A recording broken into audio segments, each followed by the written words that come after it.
remember what Dad used to say about Curiosity and the cat?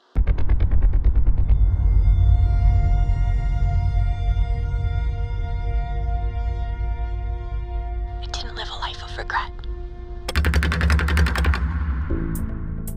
So the gallery is, at the heart of it, it's really like a great 80s adventure experience that you're a part of. Episode 1 was focused more on realistic 80s adventure movies like The Goonies, while episode 2 is focusing on more fantastical stories like Labyrinth and Dark Crystal. Heart of the Emma Stone is really about a new world for players to be in. It's a place that has a lot of lore and history and everything in the architecture and the gameplay really supports discovering that lore and the history of this place. So episode 1 ended with the player finding the Starseed and activating it and traveling off to worlds unknown. There's still that carryover from episode 1. You still want to know where your sister is. There's still that overarching mystery of where's Elsie, what happened to her, and trying to catch up with her and rescue her. It kind of gave us this opportunity to really amp up several aspects of what we did prior with storytelling, with interaction design, with VR game design in general. So it's a much more expanded world, and it's also a much more complex experience. I love the idea of like this stuff being part of the reward, where like the Max's stuff, they know that's the goal, they do that thing.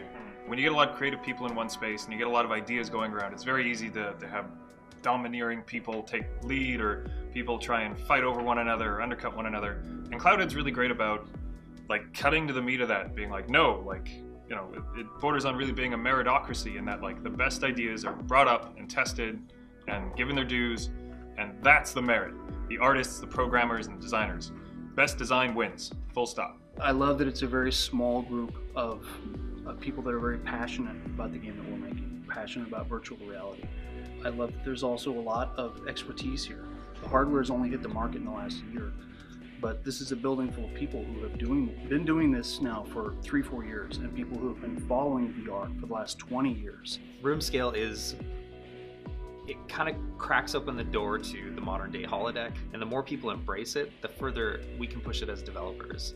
When a user can get really physical with the experience, and they can duck down and look under tables or lay on the ground, all of those things open up new potentials for game mechanics and experience mechanics. So I look forward to pushing those edges further as we move forward.